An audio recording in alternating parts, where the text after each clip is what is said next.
Hey everybody, excuse me, how's it going? It is Max with BuzzTox here, and I'm back with the last Westworld Season 3 stream, where we talk about basically everything Season 4. We did a live stream last week, or was it 2 weeks ago?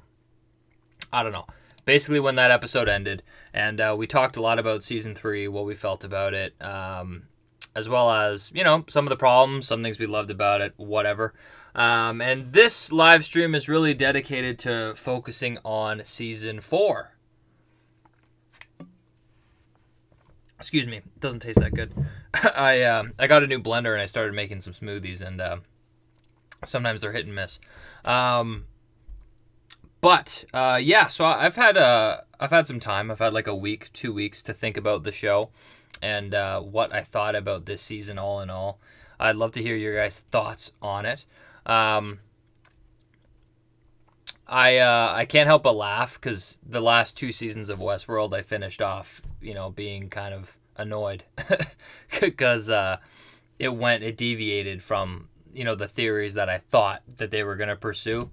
So I'm also at a point now where I'm genuinely really curious to see what happens in Season 4, because if I look at Season 3 as a whole, it doesn't feel like a complete story.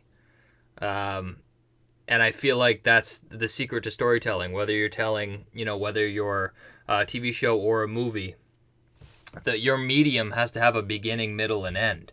Like if you look at a Harry Potter movie, right? The first one, he becomes a wizard. He is in Hogwarts, and then it ends with him seeing Voldemort and getting the Philosopher's Stone. It had an ending, but that resulted in a new beginning.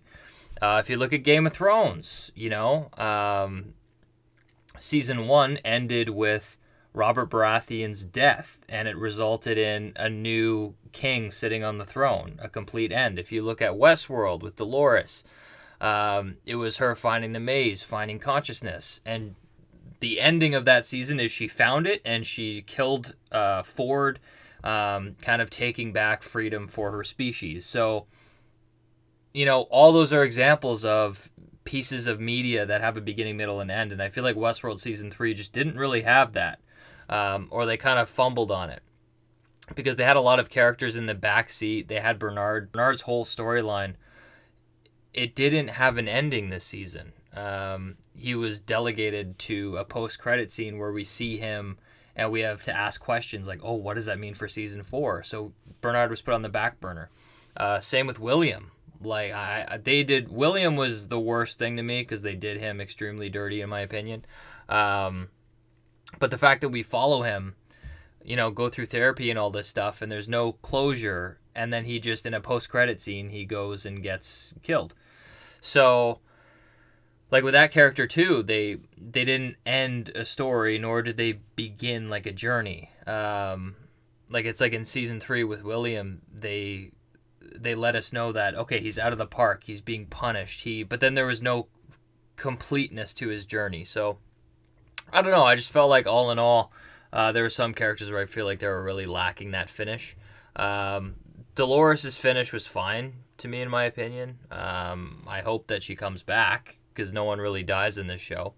But, one can hope. I really hope that the show is not just Caleb and Maeve, taking over humanity, or just letting it kind of evolve and adapt. But yeah, I don't know. But anyways, let's go to the questions, or just see who's in the chat. I think we're going to have a lot less people today. Westworld's obviously died off. It's been about a week, 2 weeks. So I'm not expecting too many people. Only people who really want to have a discussion.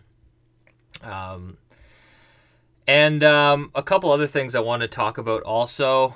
We could talk about it at the end of this live stream, but in terms of my channel, I've heard of some people talk about devs, or another TV show I can kind of sink my teeth into. I would love to. The one thing about devs is, it already happened, so I feel like there won't be any interest in it. But I'm open to suggestions in terms of media, of what to look at. But in terms of this channel, I think after this live stream, I'm going to take about a week break. Just because in terms of coronavirus, right now, I've been off work, and we're opening up next week. So I'll be kind of focusing on that, moving on to that, and then I'll kind of think of the next path for this YouTube channel. Another thing I want to talk about, and we'll talk about it later. We'll get on to Westworld in 2 seconds. But another thing I've been working on since I've had a lot of free time is, I said last live stream that I've been working on writing a script. I decided not to write a book. I decided I think it would be best if I wrote a script for like a television series. So that's something I've been working on. I've been trying to make a really interesting world. And the reason is because, like, look, I come online and I talk Game of Thrones and I talk Westworld and I give my theories, and, you know, a lot of people are telling me, like, oh, your theories are awesome, da-da-da-da. Yeah, I thought I would try writing my own show. And it's very different than providing theories. Because if you're doing theories, you just have to learn everything there is to know about any given character and any given theory or plot line. Or foreshadowing, and kind of mold it into a fulfilling story. So it's weird when you have to make all the rules yourself. So that's something that, like, I'm dealing with. But I'd love to talk about that journey of writing it with you guys, because you guys are clearly, you love your Westworld, you love your sci-fi fantasy. Some of you might have watched Game of Thrones. So I think you guys are basically the target demographic of what my show or idea is supposed to target. So I'd love to hear what you guys think about it. So you guys might get some inside scoops on that, but we'll talk about that at the end of the stream. So let's get into the chat here. We got Brian Hardy. I think it's Hardy. What's going on, buddy? He said he's looking forward to it. Welcome. Support Gaming 2020. He said the host William in the post-credit scene to Season 3 isn't the same one from the Fidelity test in Season 2, Episode 2. Host Man in Black has the same wounds as the real Will. Season 3 host Men in Black isn't injured nor has a broken hand. Are you talking about the post-credit scene William who's wearing his white suit? Because if that's the case, we were led to believe that was him. If he had no injuries, I'd kind of be shocked. To be completely honest with you, I didn't go back and look at the post-credit scene. So let me know if that's what you mean by that. Support Gaming 2020 says, my theory is that Bernard is testing William for fidelity using a host version of Emily, perhaps another Dolores copy. Yeah, so the fact that it's Emily, I always said this, I find it's weird that they're using Emily for fidelity testing, strictly because Emily doesn't know William. That's what I find so weird about it, is she only knows William as, like, the white hat character who pretended like he had it all. Like, he was the father, philanthropist, the billionaire, everything. So she only knows a fraction of who he was, and really what she knew about him was a persona. And that's why I'm confused about Charlotte in the post-credit scene, where Charlores, or whatever you want to call her, basically she said that, William is very simple, and he's a very easy person to create. And it's clear that she made basically him to be a human murderer, like a pawn in her plan.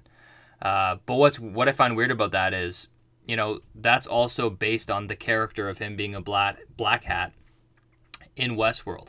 And Charlores, this person who brought William back, a part of her still is Dolores, and she still has all of Dolores' memories. So she is completely aware of who William was when he went in and met Dolores and fell in love for the first time. So, yeah, I don't know. I find that interesting. That's why with the show right now, like, I put out a video, Door to Dolores, a couple weeks ago, 3 weeks ago. And basically I show everything that proves that William is basically just pretending to be, he's just pretending to be a character. But honestly, with the ending of this show and how they've treated William for the last couple seasons, I think they're trying to tell something different with William. I think it's something different than what I thought. It's clearly something different than what they've been setting up. So I don't know. That's why I'm kind of I'm taking it back a bit, and I feel like I just need to sit back and enjoy the show. But it really seemed like to me that Charlotte created William as literally the Westworld 1970s 1980s film where the robot man in black kills the members of the park, and I think they literally created that. So they gave him an origin story. So I think that's basically where they're going with it. But anyways, Fung Kusfug. I'm sorry, I'll never learn the last part of your name, Fung. But he says, hello, Max, what's going on? Hello to Jello Formello, says, season 3 disappointed. Yeah, I would say, I was a bit disappointed. I really enjoyed the concepts of it. I loved what they decided to focus on. I thought it was a natural progression of, focusing on consciousness in a non-sentient being. The door, I feel like there's still unanswered questions on that. And then going into, big data of kind of opening the lens on our world. I thought it was a great idea. In terms of the execution, yeah, to me, the last episode just didn't execute for me. So season 3 as a whole, I enjoyed it, but the execution of it in the last episode, I was not a big fan of. Just because I feel like a lot of characters were pushed off to the side. Bernard, we should have gotten. I wish we got a lot more Bernard, and it really bothers me that his ending and William's ending were brought to a post-credit scene. I'm kind of sick of post-credit scenes, really, especially with Westworld, because they're not even doing them well.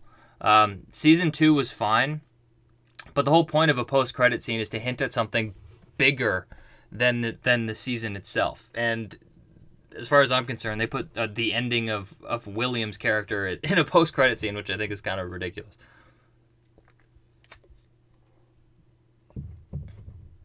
So, but Fung says, would you like to see Evan Rachel Wood taking on a whole new role? So instead of Dolores, her host body would have a brand new character's Pearl. Yeah, well, to answer your question, I'd be happy if Evan Rachel Wood did anything. She is... Obviously, I'm really attached to Dolores. Dolores is my favorite character in the show. Always has been. So it would be hard for me to accept that it was a different character. But I feel like this is Evan Rachel Wood's show. So I think removing her would be a mistake. Whatever form that is to bring her back, I think that they should do it. And I think with Westworld, there's so much play for bringing things back anyway. You only live as long as the last person who remembers you. First of all, there are multiple people who even have Dolores' Pearl. We saw Lawrence. He's a copy. We saw Charlotte has it. Charloris. She's become different now, but Dolores is still in there. They killed Musashi. They took his head. So that means they have his brain module. So Dolores is still out there. But we might see her character play out in another's body. So I think it might be possible, just like how, Charlotte seems to be going after the humans. I think she's also going to want... It's going to be a civil war between the hosts, where Maeve and Caleb are going to try and save humanity as well as protect the hosts, and Charlotte is going to have a totally different plan. And civil war is going to break out between the hosts. I think the big plot line that will involve Dolores is Charlotte hunting down Lawrence. I think Lawrence...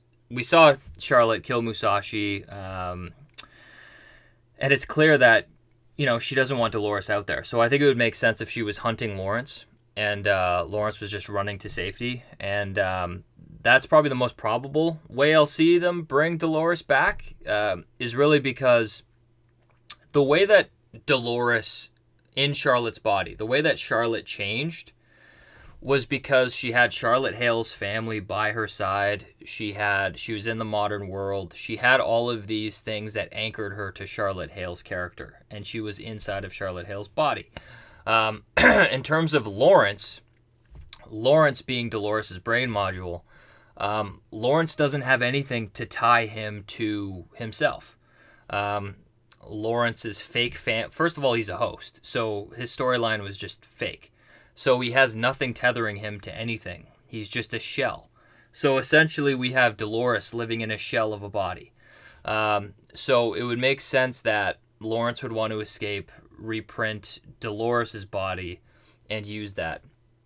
And Dolores would probably use what's his face, Lawrence's body for something else.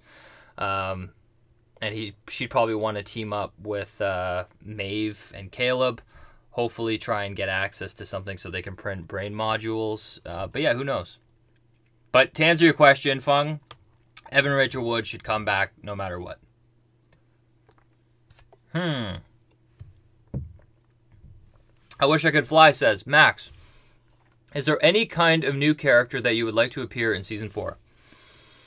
Any type of new character.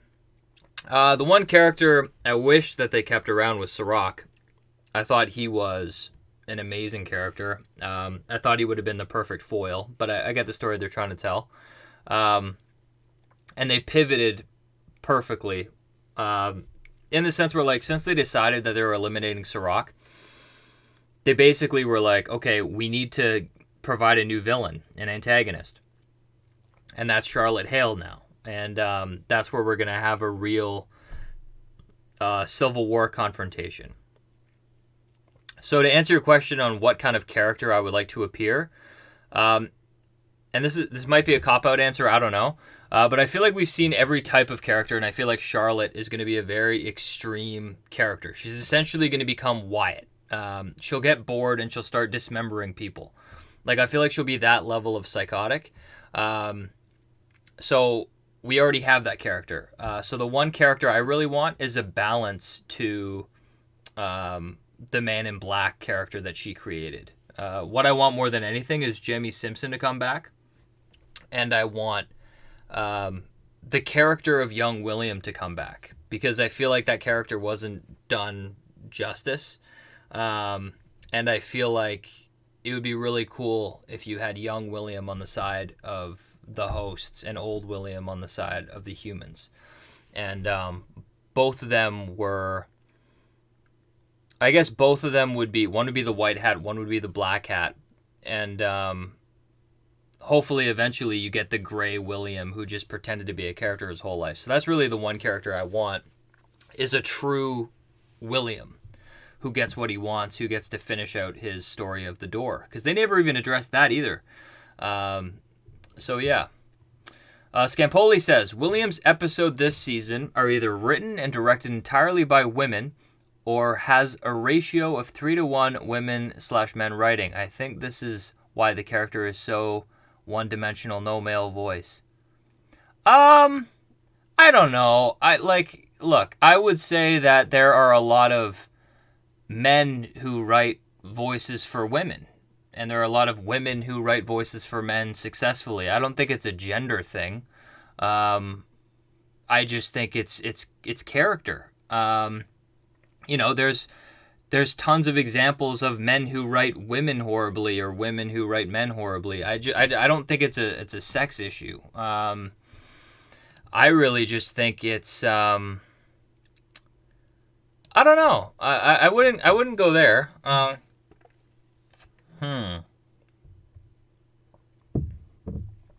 don't know. I don't think gender necessarily matters to write a successful character. It's just understanding who the individual is. If you look at Dolores, for example, in Game of Thrones, she was an extremely powerful character. She was an amazing character. And she was written very well for 6 or 7 seasons by men. The last the last couple episodes weren't so great, but they were rushing it. So yeah, I would just say I don't think it's a sex thing. I think it's just understanding the character itself.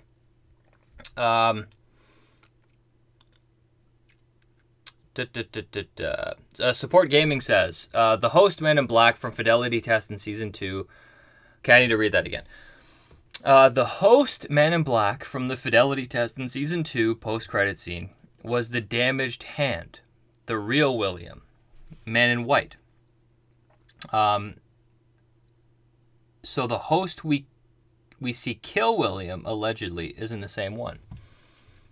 Oh, okay. I know what you're saying. Yeah. So what Support Gaming is saying is that if you look at season 2, when William walks in with the busted up hand, um, it's basically enacted like he just shot the revolver that blew his hand off. The William that we see in season 3 is obviously fine. And yeah, I would say, yeah, that makes total sense. The reason is because Charlotte took William's essence. I think she took one half of his essence. She based him strictly on the bad things he's done in the park. And she created Man in Black. He's not even William anymore. He's just Man in Black. He's just a figure. And he'll be used to start crippling humanity, I think. Charlotte's going to use him as a weapon to either hunt down Lawrence, kill Lawrence, and also hunt down humanity, kill humanity. So the one that we see in the post-credit scene, how did they get from here to there? In the post-credit scene, we see him, Man in Black suit. He walked down just as if he did exactly what he did in Season 2 with the blown-off hand. I think what we see in Season 2 is him going through the door. That's a part of the game that Ford set William on. So instead of him just being printed by Charlotte to be used as a weapon, I think what we're seeing in Season 2 is Man in Black William being put through the loop of the time he was in the park. The time he killed his daughter, the time he saved Lawrence's wife. He goes through that over and over again. The time he decided to shoot Dolores and kill her. And those decisions he made resulted in him being a perfect Fidelity copy of what he was on that chunk, on that journey. And then he sits down for Fidelity testing. So whoever... it's just curious to see who's behind that. Because in Season 2, it's clear that somebody's behind that who wants to achieve a more accurate copy, I might say. Versus Charlotte, I feel like, who just took the worst out of him.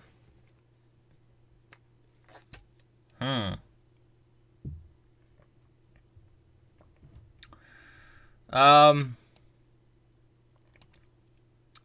wish I could fly, says Ford and Dolores, the two best characters in Westworld. I really wish Ford would come back. I was actually kind of counting on it. I wish, to give more context to the Bernard character, I wish they brought Ford back, because they literally left a cliffhanger. Ford told him that, maybe someday they'll meet again, meaning that he'll find consciousness again, and Ford's voice will be within him. I really hope they don't pull a cop-out and put him inside of the Valley Beyond, because they've already told us that he deleted Ford off of his Pearl. So we'll see what they do there. But every scene that Ford is in is incredible. He's one of the best written characters I've ever seen. Actually, he might be the best written character I've ever seen. So yeah, every time he was on screen was amazing. And then Dolores, Evan Rachel Wood, is just such an incredible actress too. Excuse me. So yeah. Scampoli says, for Season 4, it would be cool if they make Dolores follow the storyline from the Westworld movie sequel, Future World, where Delos was replacing politicians and important figures with hosts. Yeah, that's a very great concept. That's probably the natural next step. But it seems like right now they're in complete chaos. Because their whole society's been collapsed. What was following them has been destroyed, Rehoboam, and now they're free to make their own decisions. So whether we see them meddle with that, I don't know. They made it seem like in Season 3 that it was very like, this is humanity's chance to evolve. Are they going to evolve and become better and break their core drives? I think it'll be more... like, in terms of politicians, based on the society that they showed us at the end of the show in Season 3, I don't know if even politicians will be a thing. Like, I don't think they're going to have somebody run for president when the economy literally doesn't exist. Like, there's no economy. They destroyed everything. There's no world order. There's nothing. So people at this point have complete power. So I think we'll start seeing like a Planet of the Apes thing where you'll get like factions, you get people break up into different groups. You'll have Caleb try and rally outliers. Obviously, there's going to be an effort to try and bring order back to the world. So I guess in that place, you would start to see maybe some politicians, maybe some leaders, like the president try and do certain things. And it would make sense for them to kill him and replace him. But all in all, I think it'll just be so chaotic. But yeah, that seems like a beginning thing that they would do for sure.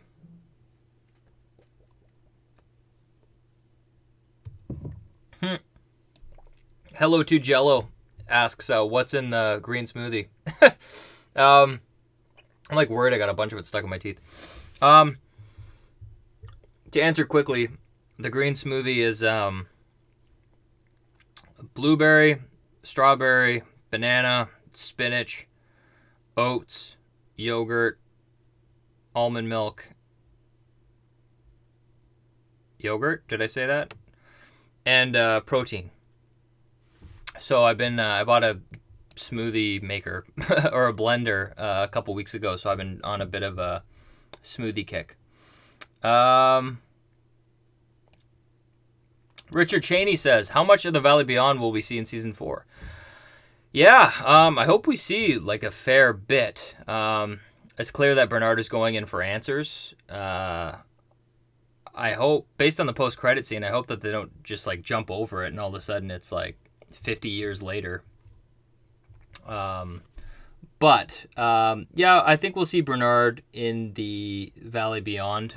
In terms of how much, I don't know. It depends on how much story they want to tell. Like, he could be in there for a couple episodes. Plus, it depends on what HBO is doing with the episode count. That's another big thing. This season could have been 10 episodes, but it was 8. So, and since Westworld has been kind of in a decline, we might see another 8 episodes. I don't really think that they would go back to a 10 episode model.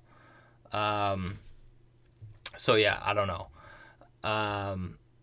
So if it is 8 episodes, I think we could see him in for about half, 4 episodes in the Valley Beyond.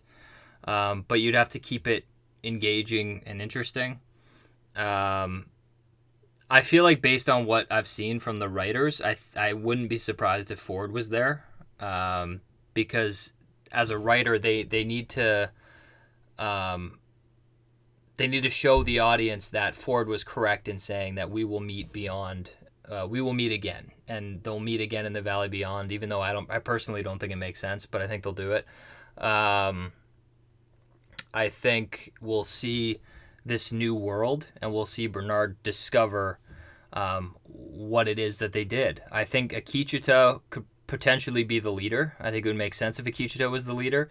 And if he was the leader, I would be very, very happy, because in season 2, they dedicated a whole episode to him. So I think it would be a really great thing if they dedicated that whole episode in season 2, and then in season 4, he comes back full force. So I think that would be really great as well. So he has to check out the infrastructure they built, the government they built, everything that they've instilled into their society, because it's essentially going to be a utopian society. And that's where the value is going to be. He's going to learn what these untapped hosts created.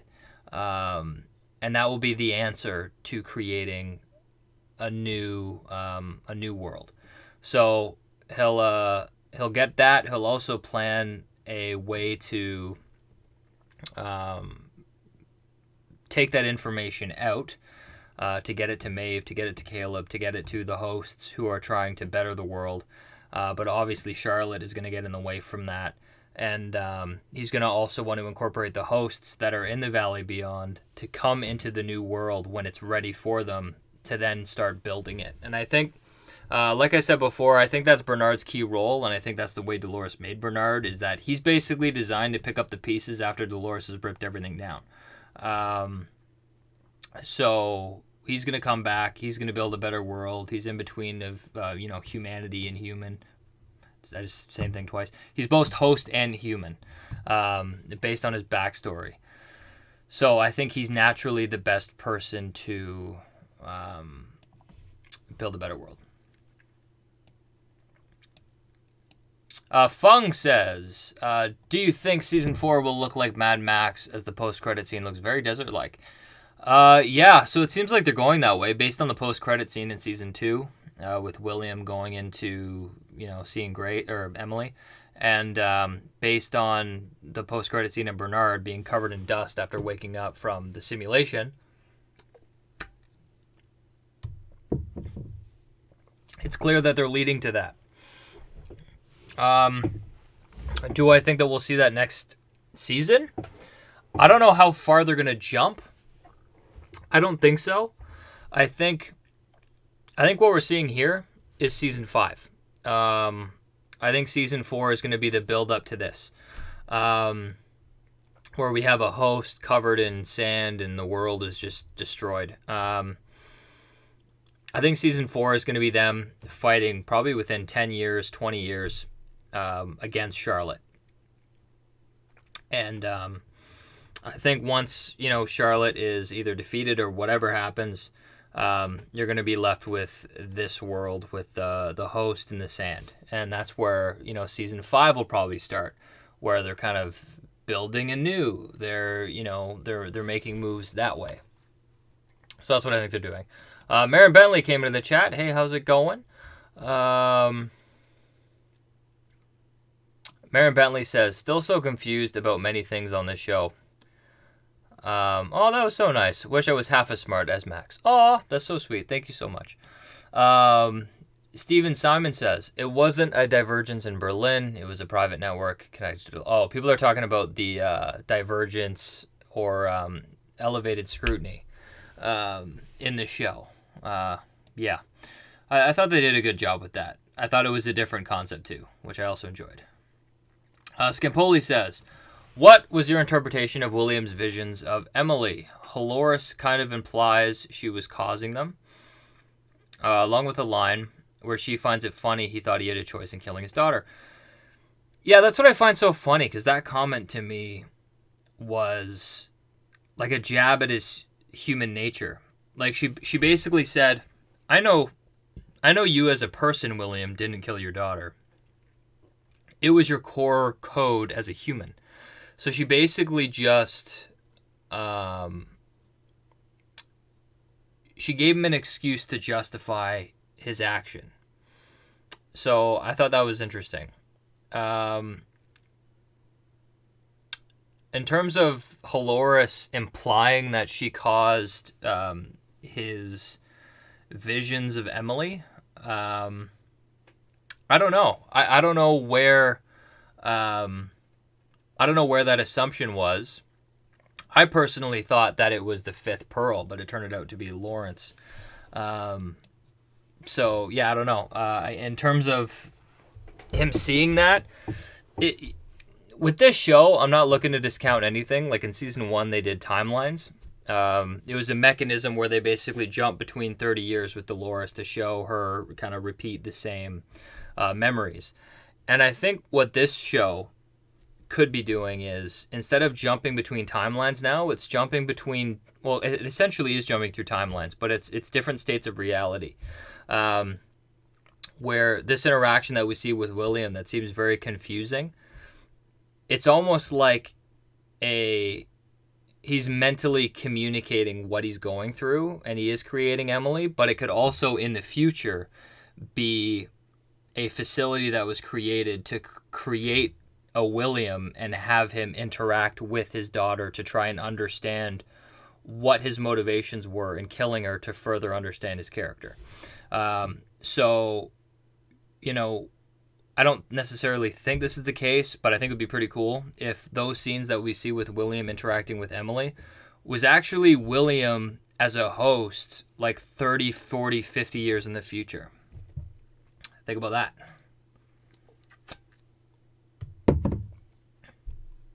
And it would make sense because we know Emily was doing fidelity tests with him at the end of season 2. So she would be kind of the anchor for this type of William. Yeah, and it would be, to further add to that and kind of incorporate it with my idea, that would be a pretty strong foundation to create a white hat William. Even though he killed his daughter, he still wasn't a bad. He wasn't a bad father. Even though I have to preface it being like, he did kill his daughter, but look, he was a good good father. So it would be Charlotte created the Black Hat, and then Bernard or Maeve, whoever, is using Emily, Dolores, other figures that could push the character of a White Hat. Anyways, Support Gaming says, I don't know if you've seen Rick and Morty, but Dolores with her copies reminds me of one episode of Rick and Morty in season 2, where there were a hive mind called Unity. That's pretty cool. I've never seen Rick and Morty. One thing that's really funny is I have a YouTube channel that's based off of TV. Literally 2 shows, Game of Thrones and Westworld. And then I guess I had my brother-in-law do Watchmen. But all in all, I'm actually not much of a TV watcher. Like when I'm home alone, like I know a lot of people, like my girlfriend, for example, like when she's at home relaxing, she'll put on The Office, or she'll put on like a TV show or something to watch. I'm not like that. For me, I relax by putting on YouTube. I live on YouTube. In terms of my like TV show entertainment, it's very Game of Thrones. Don't watch another show. Then I watch Westworld. So it's very different. But yeah, in terms of Rick and Morty, I genuinely just don't watch much TV, which is weird because I get obsessive over some types of TV. Thrifty Santa says, in episode 7, the psychotic computer tried to give a warning to Caleb just before Dolores hit the button for the EMP.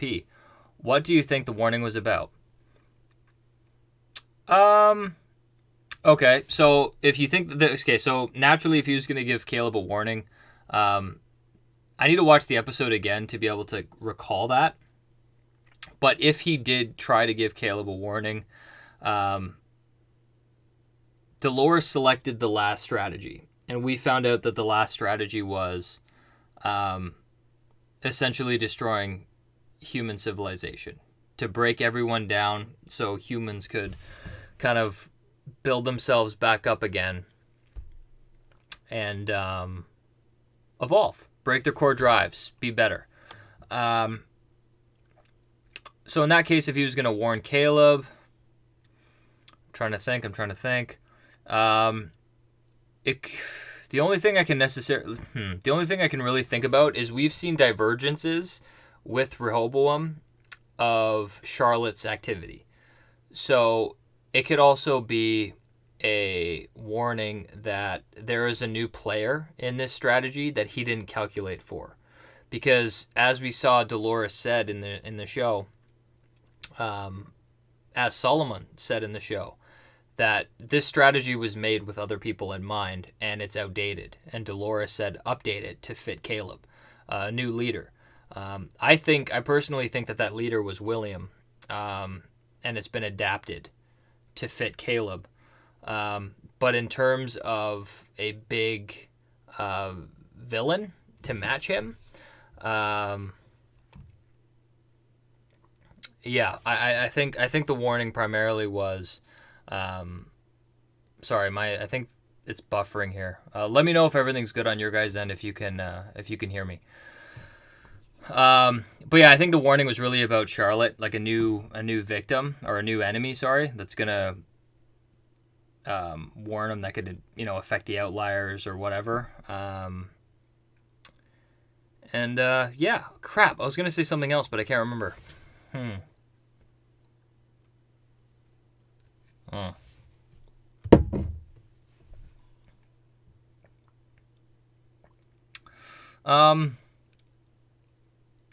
Yeah, really, I think that's it. Or letting them know, who the strategy was adapted by. But really, that's it. It would be a Charlotte notification, or it would be,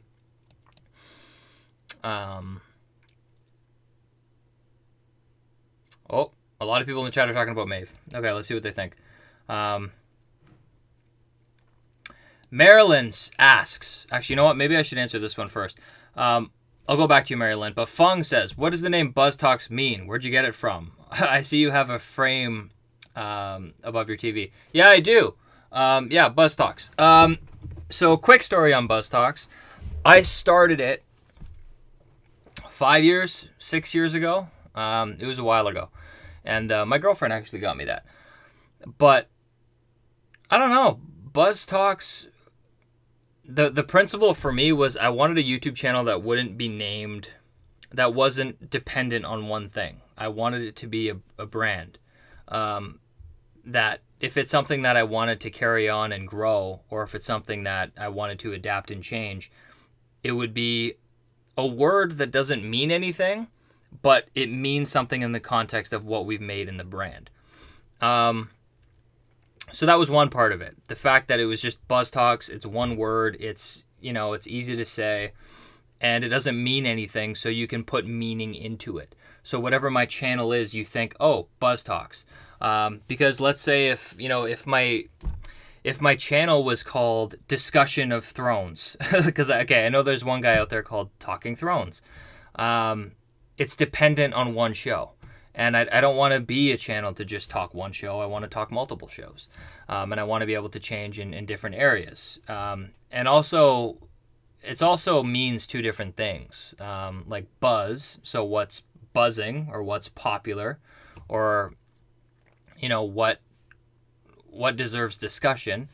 Talking, buzz talking about what's buzzing. That's another area that you could do that as well. Plus, I wanted to just have an X in the name because I think X's are cool. So that was a part of it too. So there's a lot of different stuff going into the name. But the thing I like about BuzzTox is that it's brandable. So, right now I'm doing media. That's great. But I can also do a BuzzTox gaming, and I can play, very new games. It's Buzz Gaming, BuzzTox.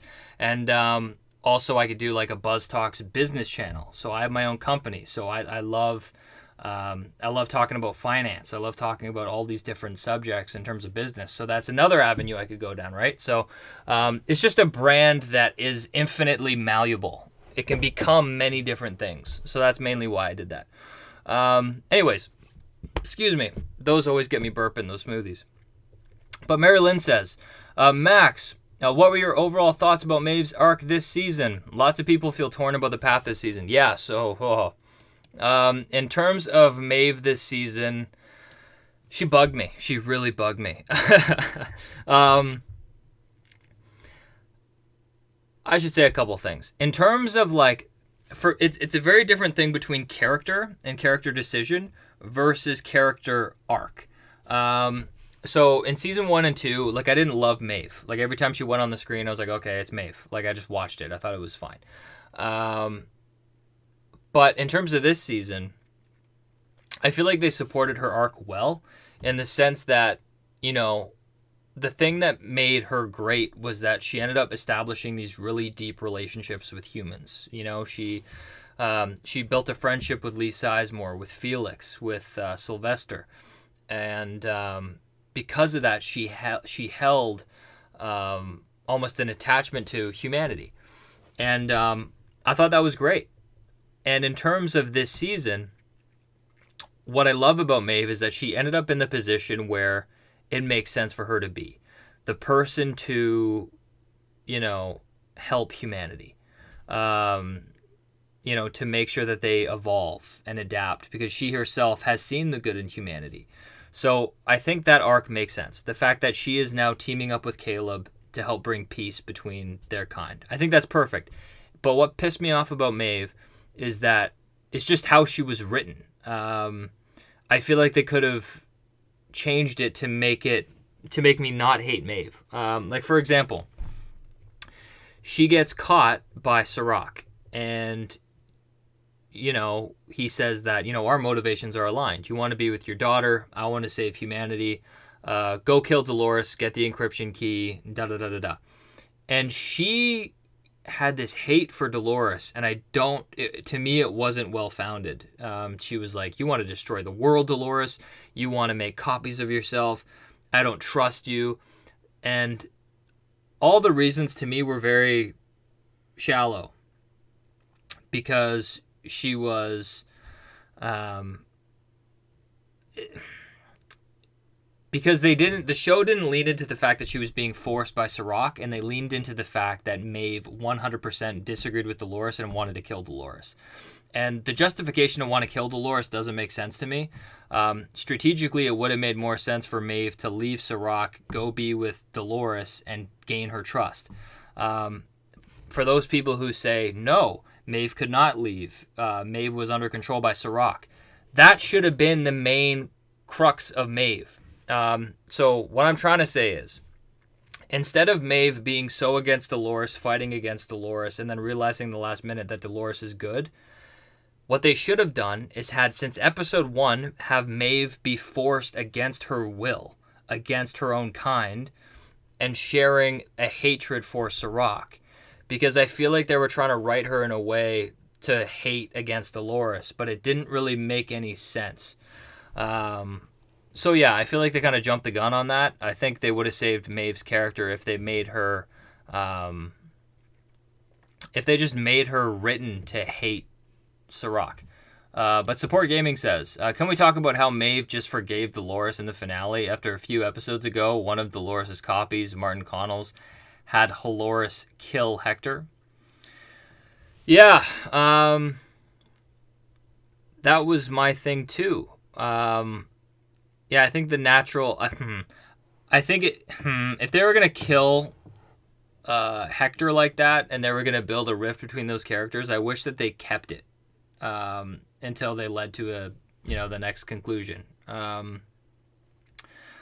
But in terms of the quick forgiving, for me, that was a part of the reason why I thought I had an issue with Maeve this season, is that literally the whole show I was saying, Maeve, like give Dolores the benefit of the doubt. Like you there's so little you understand, and like she doesn't even know what she's fighting for. And then in the last episode, she realizes everything that I was saying in the last 10, in like 10 seconds in the show. She realizes everything, how great Dolores is. So yeah, I thought it was really jarring. And it's almost like she forgot about Hector. So I just feel like it might have been an episode thing. I don't know. It seemed like they kind of rushed it. They knew where Maeve wanted to be, but they didn't know how to get there. But yeah, I thought that was pretty jarring. And I thought that was the whole thing with Maeve, is that sometimes she's back and forth. Scampoli says, did you notice how the gun was missing from the bed when Bernard came back from the Valley Beyond? Hints at Mad Max version of Ashley protecting him. So in terms of the gun missing, I actually didn't, because with this episode, I didn't go back and analyze like I usually do. In terms of, the gun being, if there is a gun missing, then yeah, Ashley would grab the gun and go do his own thing. I find it really weird that Ashley was just like in the tub and Bernard just left him. So the concept is weird. So I wonder how long Ashley was sitting there with no beer until he realized, like, oh, you know what? I should really get up and go do something. But yeah, he seemed injured, but I don't know if he can just ignore it like Dolores does. But yeah, it would make sense if he grabbed the gun and he left.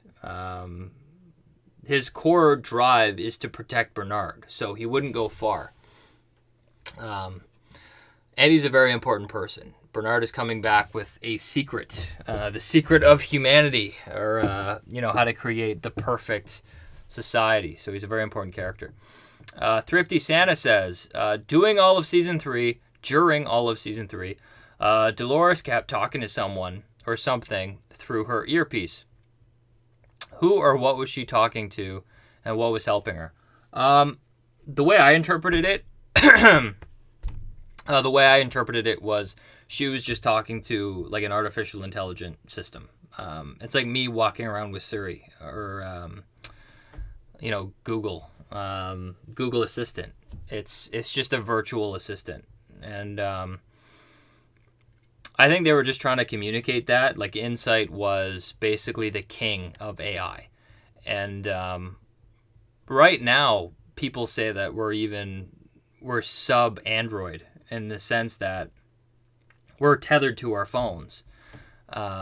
and that's become like an extension of our hands. So we're, in a sense, we're kind of a cyborg.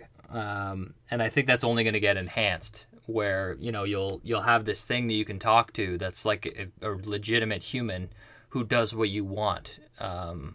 You know, just asking it, like, you know, get this hotel room, do this, do that. I think it was just an artificial intelligence system. Fung Kushfog said, what happened to Charlotte's dog? I want to know. Oh, yeah. It's probably dead with like the rest of the family. Yeah. Yeah, that's it. K Sizzle says, how long would you be willing to wait for the next season? 2 years? Wow. Yeah, so for the next season, I think it's a 2-year wait. If it took them 4 years to do a season, there would be no viewers at all. So HBO used to be really good with this. Like Game of Thrones, they had it produced every year, like clockwork. But with these shows, they're taking longer to write. I don't know if it's a special effects thing too, but production on them is like a year and a half. And plus, they want to release them in the appropriate release window. So, you know, what I think we'll see with this show is typically HBO likes to take their major shows and release them in the winter or the summer, or like early summer, early winter. So the typical window would be November. November will carry through to December and January, and then another typical release date is April. So April will go into summer, and what we've seen released in April is, you know, Game of Thrones. That was Game of Thrones' typical release day. And then November, we got Westworld Season 1. We got Watchmen. We got all those shows. So in terms of what I think we'll see this time, right now it is May. Yep, it's May. So Season 1 was in November. Season 2, I forget when Season 2 was for Westworld. But I think we'll see this in, right now it's 2020. So I think we'll see this in November. Hang on a second. I need to calculate this in my head. Right now it's May 2020. Best case scenario, we get it November 2021. Or most probable, we'll get it in April of 2022. So I think we're looking at like a 2-year wait. Scampoli says, you might need to change your title of your video from Door to Dolores. I liked how Tessa Thompson looked sad and regretful as William was being killed. Yeah. No, good point. I should really change the title of that video. A part of me doesn't want to because I love the theory so much. I don't want it to die. Support Gaming says, I kind of hoped that Ford would pop up in Season 3 as a mention. Like maybe Ford got information on Sirach and insight, and his plan in Season 1 with the Host Awakening was to also free humanity. Yeah, my thing with Ford was, I personally disagree in the sense that Ford's mission was never to free humanity. Because to me, Ford thought that humanity was just a peacock. It was this beautiful bird that liked looking at its beautiful feathers, but in reality, it ate bugs out of the muck. He made a speech about this in Season 1. And, you know, from, you know, the beautiful feathers of the peacock to our skyscrapers, it's just an elaborate mating ritual. Basically meaning that we are primal beings that only really want to survive and to produce offspring. So, and I think he wanted to extinguish humanity because for him, you know, he said this also in Season 1, that, you know, Mozart never died. His song just became music, or his remembrance became music. And the same thing is for him, where his legacy, he will always live because his legacy is the hosts. And he wanted them to just live and thrive. And that's what he fought for. So I think that was the main thing with Ford. Scampoli says, also, can you explain pragmatically how there is no way human William is alive? People are in major denial about it. Yeah, so, Okay, so to explain why William is not alive is because I can't believe they did it in the post-credit scene, but this is a more complicated question than like I initially thought reading it, because the human William is dead, because we saw him want to, he went on his little journey in season 3 where, he wanted to kill all the humans. He went in, or all the hosts. He went into Delos. He found Charlotte, got his throat slit, and by the recreation of himself. So realistically, do I think that he's choking out, holding his blood, and they're going to keep him alive?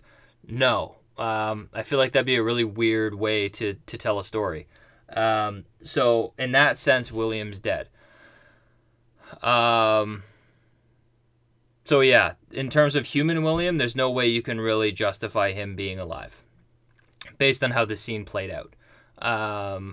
But the one thing that I've said before and the show relies on a lot is you live as long as the last person who remembers you.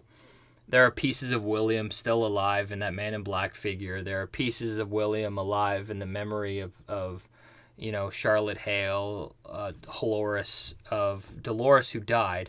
But I'm sure there's remnants of William in the memories of other people that keep him alive and have the potential of him coming back.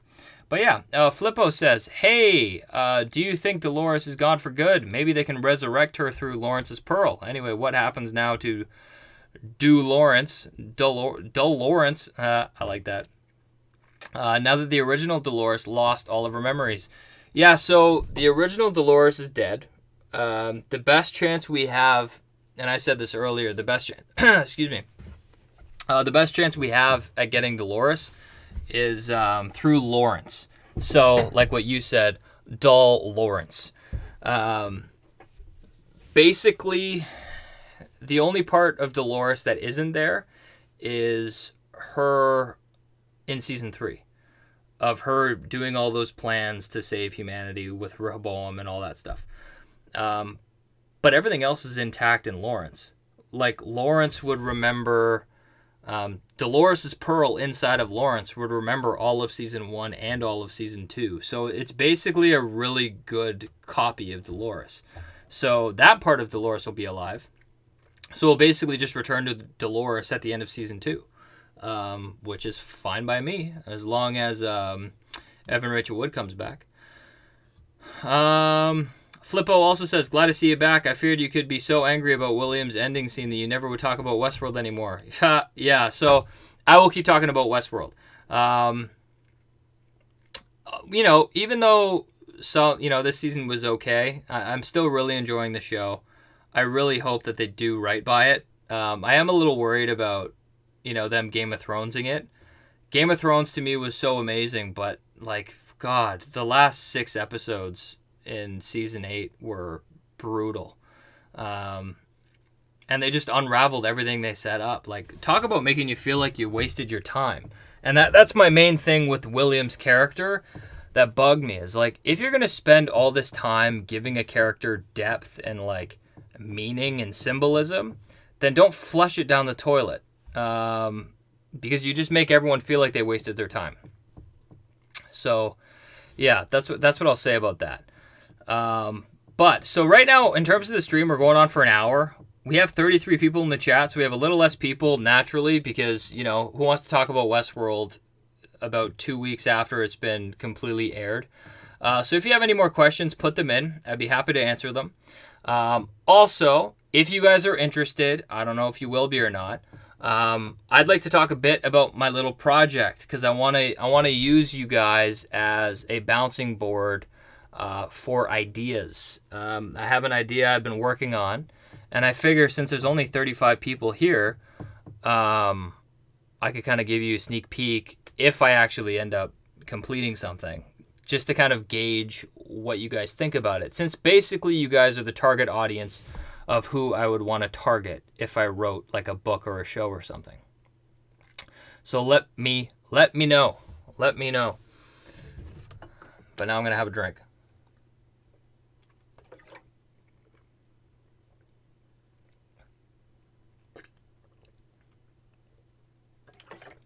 Okay. Support Gaming says, he said, I'm going to believe William didn't die from his throat cut. He survived tons of gun wounds in season 2. Had his hand blown off. What makes you think a simple throat slit will do him in? Yeah, so in terms of William not dying, I just think it's a weird cliffhanger to leave with the showrunner. Like when he got his hand blown off, like, yeah, sure, like that hurts like hell, but he'd be okay. And we knew that he was okay. They led us to believe that he was okay. But the context of what we saw in this post-credit scene was very different than him blowing his hand off or being hurt in any other situation. Basically, he went into that scene and Charlotte sent a copy of himself to kill William. What would be her motivation to keep him alive? The way that she was acting, the way that the scene was laid out, it was all very like, this is the twist. This is William being replaced. And yeah, he got wrestled to the ground by himself, got his throat slit. So my only question is, if William did live, how the hell are they going to show that? Because I think from a storytelling perspective, that's a bit ridiculous. Like, we're going to flash back to William with his throat over his mouth, and he's going to say, like, hey, look, and he's going to run away. Like, there's no realistic way I can see William getting out of there alive. So I just discount him as dead. Even though they didn't show him dead, I feel like for them to show that he's alive and he lived, I feel like it just wouldn't make any sense at all. But that is it. Support Gaming. Oh, that's another good point. William has to suffer in order to get through the door. That is very true. And that's what I think the true thing is. I think that's why Dolores left him at the mental institute. I think his role, just like how he went into Dolores' world to make her suffer, she's going into his world to make him suffer. And now at a whole other level, because now Charlotte became like Wyatt. But yeah, in terms of that actually, oh God. In terms of William living, the situation of the throat cut, Charlotte has no motivation to keep him alive, nor make him suffer to be conscious. So the only way to make William suffer more to go through the door is to get people to rebuild William through their memory. Because as far as I'm concerned, human William is dead. But yeah, that's how I feel about that.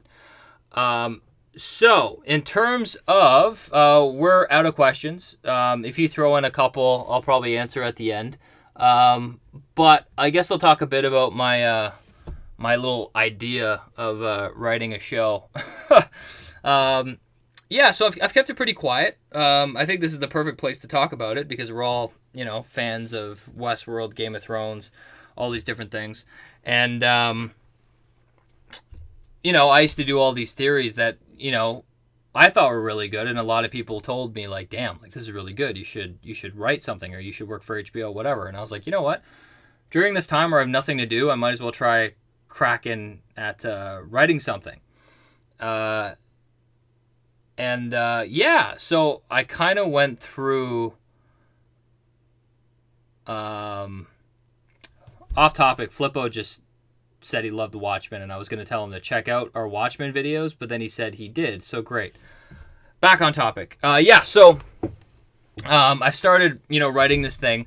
I started it by basically grounding the show in the key things that I really think are important when you're doing a show. It's the same thing with Westworld, Game of Thrones. If you look at those shows, I think every show or movie, it needs like, what's the point? It needs a thesis. What are you trying to convey, right? And I think with Game of Thrones, they kind of lost that, where they had no definitive end, and the end didn't feel satisfying. But I feel like that thesis, if it's answered, then you'll have a satisfying show. Secondly, you need like a world. So based on what I've done so far, it's very unique. But I would say it's more in the vein of Game of Thrones, that like it's a whole world type story. It's not like Westworld that's more like, I feel like Westworld did the concept of AI and robots and all that. They did it so well, and it's more of a chronological story. Um, well, I shouldn't say that. Game of Thrones is more character driven. You follow different characters, different perspectives. I really like that, so I want to incorporate that. Um, and I really wanted something that, theory makers, people like me can really dive into something and just theorize about it, talk about it, and it has so much depth that you can really look into and enjoy. So that really spawned into what I've ended up creating. And I'm interested to hear what you guys think, if you have any ideas, because, yeah, it's a relatively small group. If I end up writing it and it gets out, then you guys wouldn't really, share it. Plus, it's a good bouncing board. But, yeah, so basically my show idea is a fantasy series where you think the whole concept of it is that it's fantasy, and you think it is like a Game of Thrones where basically it's humanity in the medieval era. But instead of there being kings and queens, there's leaders. It's kind of a weird society that no one's ever seen before because they use sword and shields. They're more of a primitive world, and they operate by using a lot of they have magic abilities. And I think the one thing as well is it's a very sickly population. A lot of them are crippled. They can't walk. They are weak. And they all have blue eyes. And there's a reason for that. And I can get into it more, but the whole idea of the show is that as it goes on, you realize that it's less and less fantasy and magic, and it's more about technology. So the whole idea is that human civilization, this is basically the prelude to the show, that human civilization basically died off because they reached the singularity. Singularity in technological terms is when technology innovates much, much faster than human brain capacity can work. And basically that led to human extinction. Not human extinction, it led to the end of human civilization. Because technology was not shared equally among the people. People fought over it. There were technologies like, genetic modification. People were genetically altered to be stronger, to be immune, to be deficient in certain things. They were also changed to be seen as more desirable. That's where like the blue eyes come in, is that it's a rare eye color that, designer babies scientifically will become a thing where you can genetically take out, certain types of, cancers or, different types of diseases. And then it'll go down the grapevine of changing the way your kids look. And it'll basically result in a weak society that is genetically deficient because they've been altered. And tens of thousands of years later, you end up with a primitive society that is completely, totally forgets about what civilization looked like. They are basically operating like a Game of Thrones, where you have different rulers of different districts, and a lot of them have abilities. They can connect. If you look at like Bran, they can connect to the trees. They can connect to certain things and see information. And really, that's just data storage, where we think that the ability to look into a tree or something and see things, see simulations, or see the past. You think that that's a magic ability like Bran, but in reality, you're connected to a genetically modified tree that is networked in to all of its surroundings. So there's going to be a figure that is coming to... So the whole point of it is that humanity is dying out because they're weak, but they also have these abilities because they're basically connected in by network to all of the modified trees and things like that.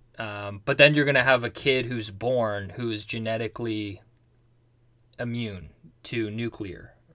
I'm describing that like there's so much to it that it's hard for me to describe it like straightly. But basically, kind of like Game of Thrones, I love how they did the ice wall. Basically, with my world, there's a nuclear line.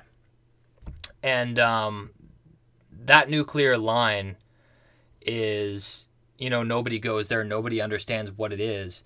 But then you're going to have people who are born who are nuclear immune, who, can cross the border without dying, but they don't have the magic ability to connect with their surroundings because they're the first humans born in so long who are genetically, who have evolved naturally by Mother Nature rather than being altered by human manipulation.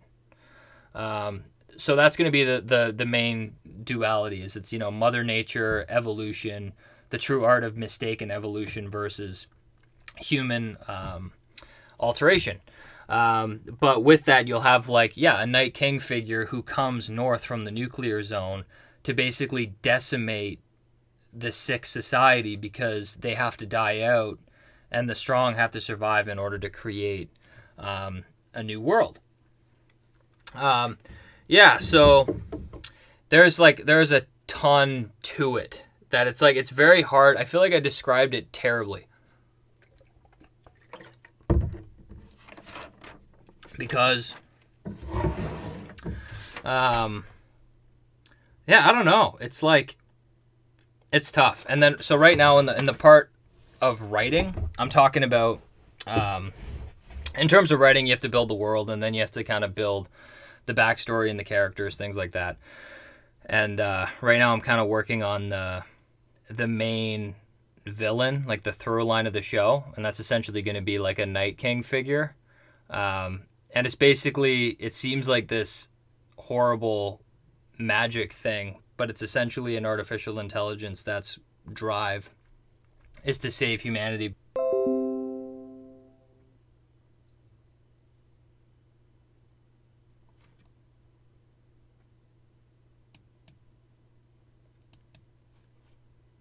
Things like that.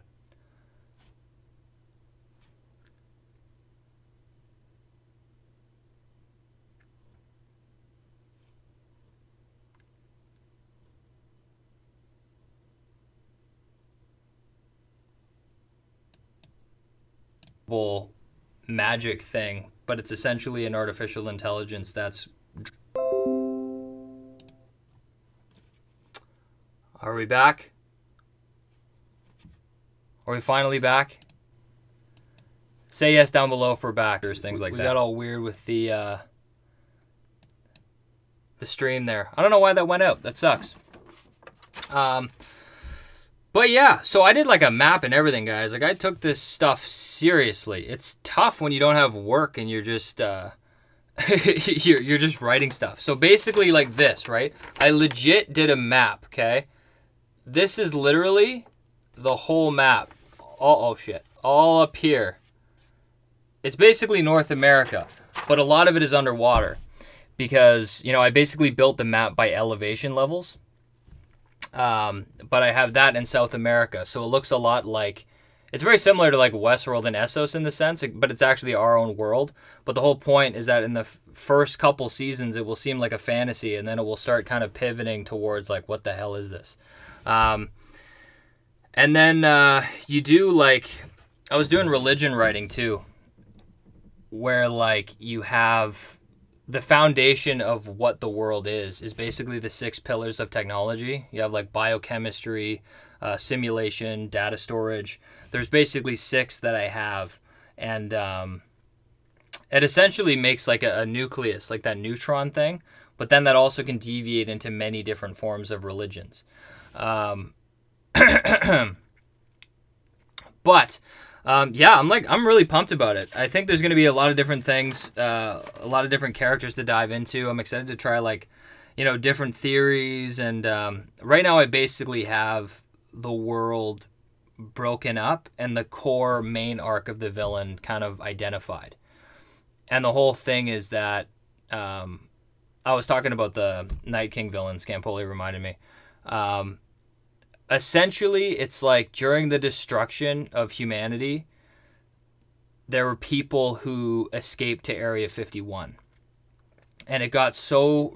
This is like far in the future, where technology just evolved to a whole other level. So it's kind of like Westworld in that sense. But they basically hid out there, and they used... they basically launched nukes everywhere because they weren't... basically all of their interference shut down, so they couldn't stare at different countries. So they basically nuked the shit out of Area 51 to protect it, as well as other countries around the world. And that created a nuclear border. And they basically just sat back and watched humanity kind of devolve over time. And this story takes place during, like, we're in the medieval... Humanity is literally back in the medieval phase. And the whole point is to see if humanity can evolve different than what we did before. And what's different this time is that it's a population that's mainly dependent on the sickly. So helping the sickly might change the way that humanity evolves. Therefore, they'll be able to responsibly handle technology. But the problem is all the sickly are genetically deficient because they've been altered by technology. And those genes that are modified, and it's scientifically proven, we can modify our DNA. And that DNA that you modify actually gets passed down to your children. And that change... it's not natural. It's like a genetically modified good, and it will result in a very sickly population. And there's going to be a very select few who are actually born healthy and not connected to the technological elements. So, and that's where nuclear comes in. And I think just like how the Night King went, to take babies, I think a really important arc that I'm going to deal with is this figure is going to be going north, because basically the nuclear zone where they operate is south. It's where Area 51 is. It's where the southern United States is. And they're going to be taking people to essentially build a new society where they're not genetically screwed. Because one thing in terms of science as well, nature actually thrives with nuclear radiation, which is crazy. If you look at Chernobyl, they thought Chernobyl would be just a wasteland, but it actually turned out that plant life began to flourish and things began again. And I think this Night King figure, because I don't have a name for him, it's essentially building a new group. They're essentially the wildlings. But then you'll have like the political aspects of it, where I want it to run like a Thrones show, where like I fully intend to have like a king or like a leader who oversees the 6 territories. And I want like a Hitler character in this, but like flipped on its head. Because I thought if you have all these genetically sick people, I thought it would be really compelling to have a character that realizes the danger humanity is in, but is looking to go to no extent. So he would literally kill the weak and take the people with, blue or with brown eyes, or people with rare genetic immunities, and try and create a stronger breed. But he would just be this brutal, he would be breeding people like dogs, and he would be killing the weak. So yeah, to answer your question, Fung, who said, are you thinking about serious tone or would you have comedic elements? Yeah, I'd love comedic elements, but it could be pretty heavy. Kind of like a Game of Thrones, I guess.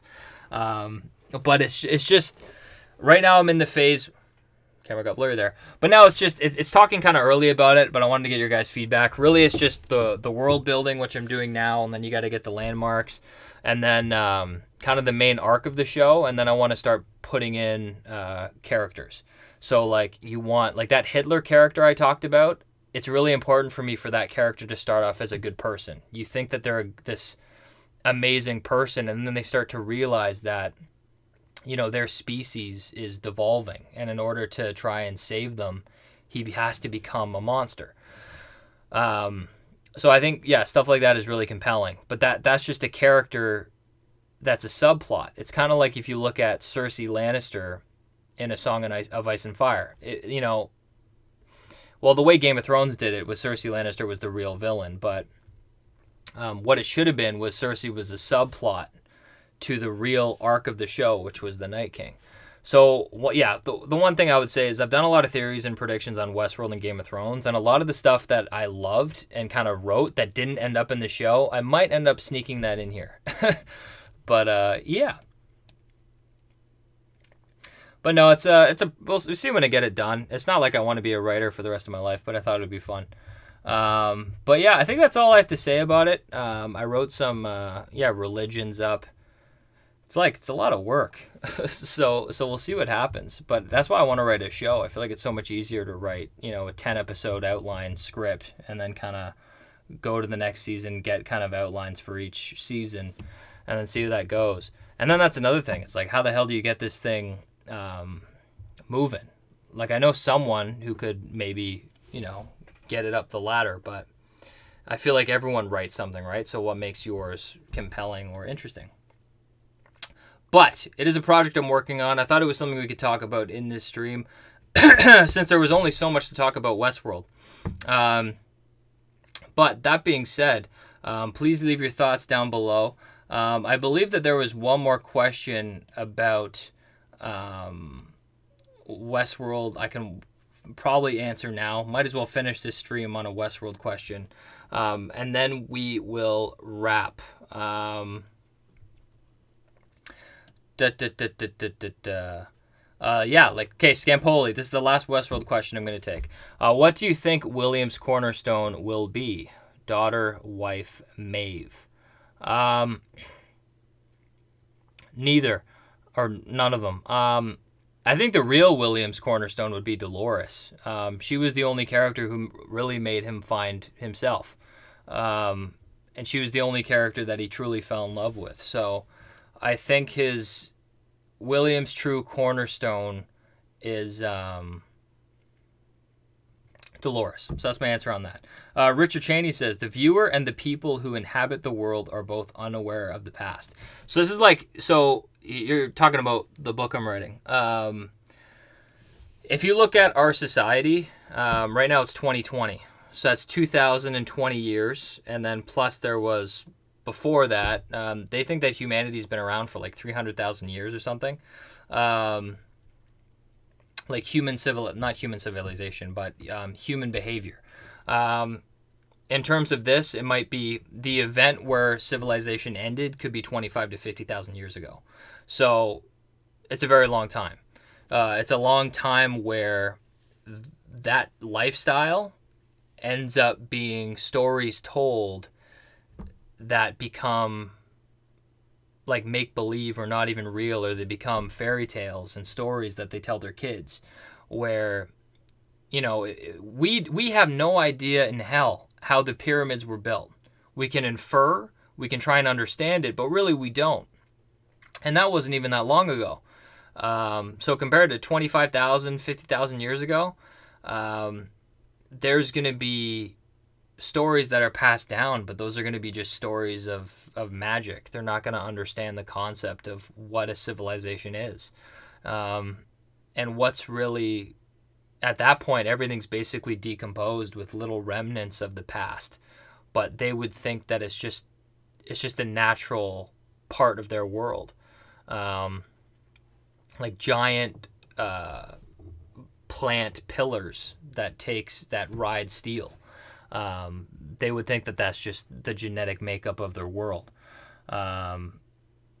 So yeah, I think that's just a natural progression, and they have stories on that. So all in all, it's going to seem like its own world. It'll feel like a Westeros, because essentially it is. It has no tethers to what humanity was, but with the hope that long term they can alter their course. Support Gaming says, I hope you turn out to be a great writer. I try to create my own stories, but I always lose track on what to do. Yeah, this is new for me too. I think I would encourage anybody, during this time where we're all, some of us aren't working. It's a very unique time in our history.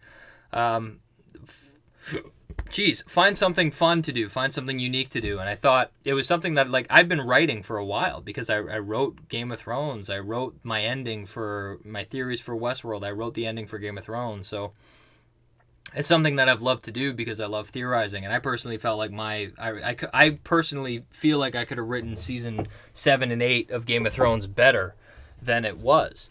So that's my own delusion. so that's why I'm writing a story. But it's very different than writing. Writing theories is very different than writing a show. And, like, I'm glad I'm experiencing it, because with Game of Thrones, I can become the biggest fan ever and learn about every single theory, every single, everything every character has said, everything that's been foreshadowed. And I can take that and try and apply that to something, or create a story within a world that was created. Creating a world is insane, especially because I keep going back on it. So, like, little details too. You know, if I finish a story, I want it to be sealed tight. Like, I want it to be 100% make sense. Like, if you look at Game of Thrones, they say that the Night King came south twice, during the Long Night, and then he got fought back, and then in the second time he came north.